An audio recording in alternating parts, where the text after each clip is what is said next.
মাননীয় প্রধানমন্ত্রী জনাব তারেক রহমানের নির্দেশনায় আমাদের বাংলাদেশে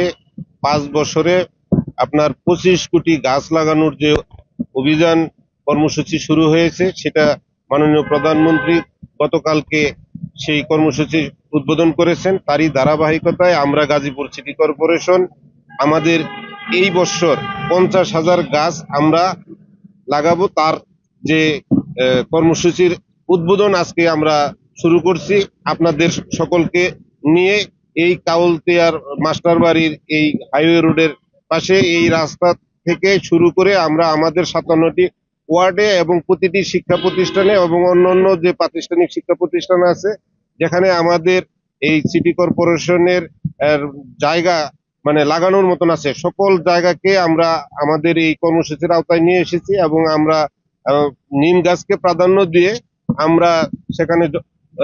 আপনার অন্যান্য যে ফলজ গাছ আছে এবং বনজ গাছ আছে, ঔষধি গাছ আছে, সকল ধরনের বৃক্ষ আমরা আজকে থেকে শুরু করতেছি। একযোগে আমাদের 57টি ওয়ার্ডেই আমরা এই অভিযান কর্মসূচি চালু রাখবো ইনশাল্লাহ। আমরা মনে করি যে গাজীপুর সিটি কর্পোরেশন এমনিতেই বনায়ন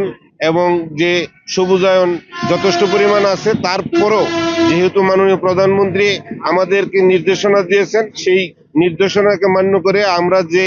গাছ এবং বিভিন্ন ফলজ এবং বনজ গাছ আমরা আজকে থেকে শুরু করতেছি, এটাকে আমরা যদি ঠিক মতো আপনার পরিচর্যা করে উঠিয়ে দিতে পারি, তাহলে সারা পৃথিবীতে যে জলবায়ুর যে পরিবর্তনের যে আমরা গাজীপুর থেকে বলতে পারবো যে সেই জলবায়ুকে ধরে রাখার জন্য এবং এই পরিবর্তন যেটা হয়েছে সেটাকে আপনার রোধ করার জন্য আমরা এই গাজীপুর সিটি কর্পোরেশন সেখানে একটা মুখ্য ভূমিকা পালন করবো ইনশাল্লাহ। আমরা আশা করি যে আমাদের যে 180 দিনের কর্মসূচি, আমরা সেই 180 দিনের মধ্যে 100 দিন আমরা পার করেছি, আরো 80 দিন বাকি আছে। এই 80 দিন আমরা অতিবাহিত করলে আমাদের অনেক দৃশ্যমান যে আপনার উন্নয়নমূলক ডেভেলপমেন্ট এবং যে সবুজায়নের কাজ এবং পরিষ্কার পরিচ্ছন্নতার কাজ, এগুলো আরো দৃশ্যমান হবে। আমরা আশা করি যদি আগামী 1 বছর আমরা এই আমাদের কর্মসূচি অব্যাহত রাখতে পারি এবং এই কাজ ধারাবাহিকভাবে আমরা করতে পারি, তাহলে গাজীপুর সিটি কর্পোরেশন অবশ্যই একটা ক্লিন এবং গ্রিন সিটি হিসাবে আমরা নগরবাসীকে উপহার দিতে পারবো।